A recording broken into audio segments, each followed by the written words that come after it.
একজনিত বিষয়, রাজনীতি ভিত্তি নাই। তো তুমি সালাউদ্দিন বাংলাদেশে আসলা কোথেকে?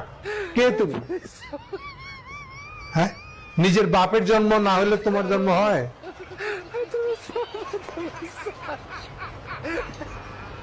এই আগস্ট বিপ্লব না হলে তুমি কে? দেশে ফিরতে পারতা?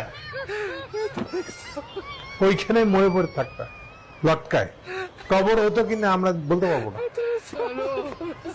হুশ করে কথা বলা উচিত তোমার। আইনি ভিত্তি নাই, রাজনীতিক ভিত্তি নাই। রাজনীতি বুঝা গেছো তুমি?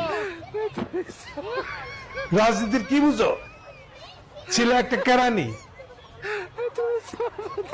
সেখান থেকে ঠেললে গুতায় হচ্ছে বড় জোর একটা জয়েন্ট সেক্রেটারি, একটা অফিস সেক্রেটারি,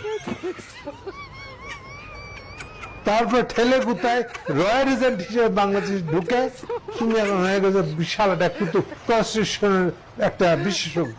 হ্যাঁ, এগুলো কেউ জানে না, বুঝে না। সারা জীবন তুমি ছিলে আসলে এস আলমের একটা কর্মচারী। বাংলাদেশে এসে এখন তুমি করতেছো জুলাই সনদের কোন আইনি ভিত্তি নাই, রাজনৈতিক ভিত্তি নাই। তোমার কি রাজনৈতিক ভিত্তি আছে? এই জুলাই সনদ না হলে তোমার কি হইতো? একটু নিজের দিকটা হিসাব করো। হ্যাঁ, বিরাট কুতুব